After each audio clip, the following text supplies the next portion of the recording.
Hello, my friend. This is Victor Pacini, and welcome to the Be Seen and Heard journey. Videos and audios that will empower you.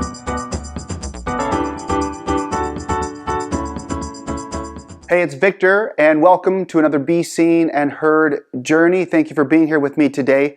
I'm in a little bit of a different environment. This is my studio where I record all my curriculum, and I was recording some new things, and I thought this would be the perfect opportunity to create a podcast and a weekly video for you. Today's message is very important. It's really on parenting, specifically through the lens of a survivor. And I know most of you know my story by now, but I am a survivor of sexual abuse, and I always get this question from parents: Victor, how do you share, how do you talk to your child about this difficult topic at home where it's real? It's one thing to go into a school, talk to a group of kids, but it's another thing to bring it home to your own children. Well, when I developed my curriculum on safe touch and unsafe touch, I came up with a very easy way to talk about sexual abuse, specifically to kindergarten, first and second graders. And I came up with this term connected to tic-tac-toe. And I wrote a song called Tic-Tac-No-Go, which specifically says that if anyone touches you in these places, say no, go tell someone you know and trust. It's tic-tac-no-go, go tell someone you know and trust. And I keep repeating that over and over again. And they know that if anyone touches them in those areas, that it's unsafe and they need to speak up. Well, I have 3 children. My oldest is now a 7th grader, I have a 6th grader, and I have an amazing 4th grader. I love them, they are my life. And I have been teaching them about sexual abuse awareness since they were little kids, but I didn't use those terms. And I know this is not easy. I know talking about a lot of the topics that we talk about today with our children is not easy, but I believe it is so important to have the conversation just to raise their awareness. And it doesn't have to be that deep. It doesn't have to be that detailed. I'll give you a specific example. When my children were little, I would give them a bath, and when I'd give them a bath, I would repeat that no one touches your private body parts unless it is to keep you clean and healthy. Mommy and Daddy can keep you clean. The doctor can keep you healthy. And I would repeat this: tic-tac-no-go, go tell someone you know and trust. And this is how simple it has become. My daughter, who's now a 13-year-old, a teenager, sleeps overnight at her friends' houses sometimes.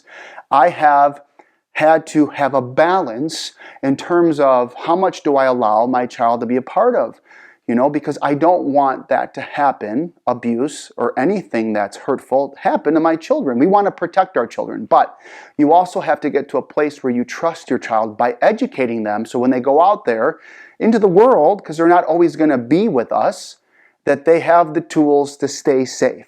So we do the best we can.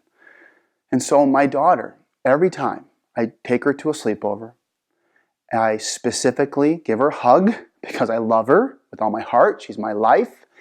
And all I say to her is, Mimi, remember, tic-tac-no-go. That's it. And she looks at me and she makes the connection and she says, Dad, I got it. She understands that that means that no one touches her inappropriately. And now I'm teaching her to understand this. It's not always about her.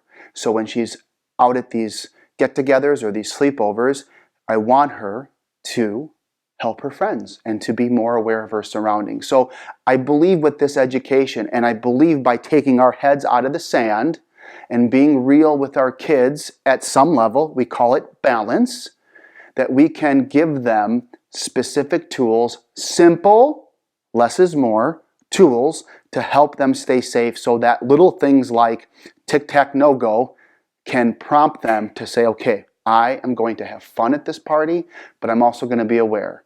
And if anyone gets too close to me and oversteps their boundaries, I have the right to say no, and I can call home. I can call my mom and dad and say, come get me, or have them get away from that situation. I hope this makes sense. This is a simple strategy, but it's also more than that. It's just saying that we have to have these conversations with our kids, and less is definitely more, and balance is really, really important.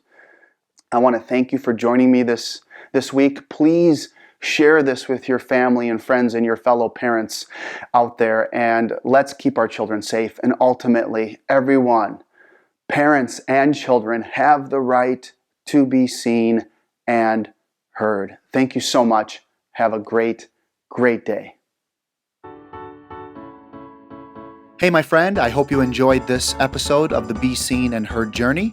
If you'd like to follow me, please go to youtube.com/Victor Pacini or instagram.com/Childhood Victories, or head over to facebook.com/Childhood Victories, or visit my website, victorpacini.com. Please share this with your friends and family, and until next time, be seen and heard.